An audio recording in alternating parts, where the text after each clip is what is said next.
kami dari kelompok penyuluhan Sosiologi Hukum Fakultas Hukum Universitas Muhammadiyah Malang.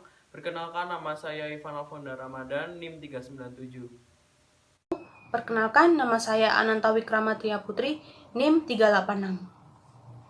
Nama saya Asrul Mulyawardana, NIM 371.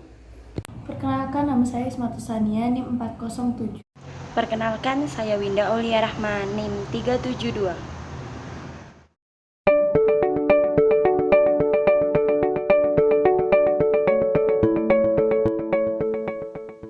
Apa itu bullying? Jadi, bullying adalah suatu tindakan atau perilaku yang dilakukan dengan cara melukai secara fisik, verbal, atau emosional psikologis oleh seseorang atau kelompok yang merasa lebih kuat kepada korban yang secara fisik maupun mentalnya lemah, berulang kali tanpa perlawanan untuk membuat korban menderita.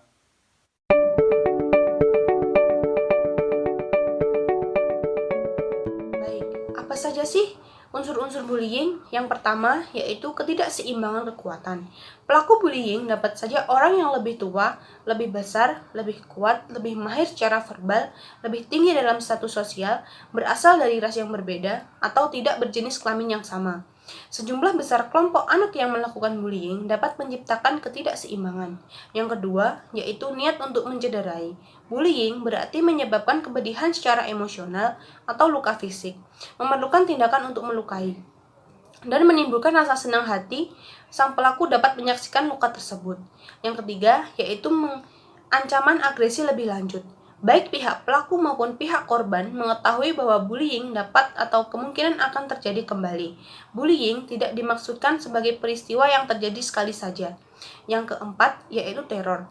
Bullying adalah kekerasan sistematik yang digunakan untuk mengintimidasi dan memelihara dominasi. Teror yang menusuk tepat di jantung korban bukan hanya merupakan sebuah cara untuk mencapai tujuan tindakan bullying. Teror itulah yang merupakan tujuan dari tindakan pelaku bullying.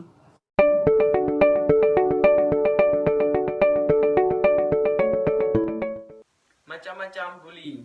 Yang pertama ada bullying fisik, yaitu jenis bullying yang melibatkan kontak fisik antara pelaku dan korban. Yang kedua, bullying verbal. Bullying verbal melibatkan bahasa verbal yang bertujuan menyakiti seseorang.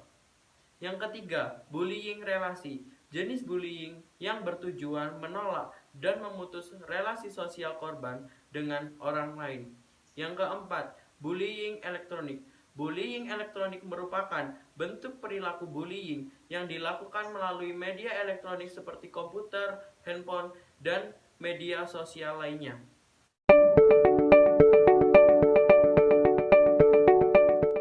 Mengapa bullying terjadi? Nah, yang pertama, pembuli ingin dianggap dan dikenal berkuasa karena mereka sebenarnya orang yang lemah. Pembuli biasanya tidak memiliki perhatian orang-orang di sekitarnya dan akhirnya mencari perhatian dengan menghina orang lain dan sebagainya. Nah, selanjutnya para pembuli biasanya sudah pernah dibully dan mungkin menjadi korban kekerasan baik di sekolah maupun di luar sekolah. Nah, para pembuli biasanya berkelahi. Nah, para pembuli biasanya ingin terlihat kuat dan keren sebagai hasilnya.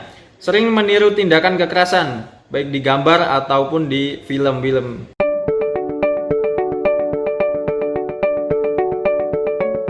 Apa saja dampak bullying terhadap korban? Yang pertama adalah sulit makan atau malas makan karena rasa takut dan gelisah.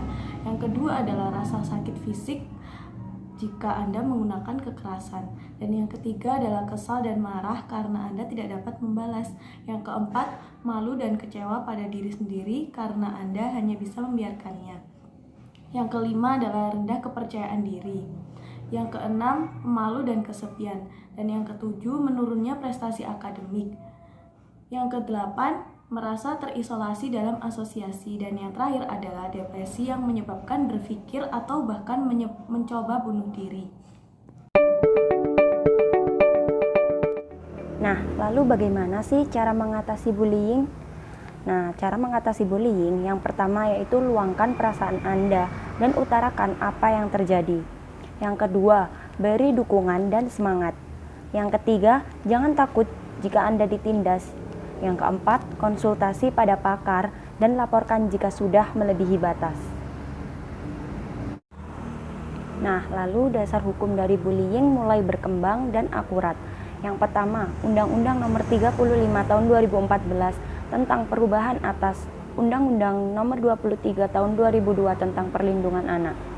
Yang kedua, ada pasal 76C Undang-Undang Nomor 35 Tahun 2014. Lalu selanjutnya pasal 30 ayat 1 Undang-Undang Nomor 35 Tahun 2014. Yang keempat ada dalam pasal 27 ayat 3, pasal 45 ayat 1, pasal 28 ayat 2 dan pasal 45 ayat 2. Nah, itu tadi penjelasan tentang bullying dari kelompok kami. Mohon maaf apabila ada kekurangan atau salah-salah kata. Terima kasih telah menonton. Wassalamualaikum warahmatullahi wabarakatuh.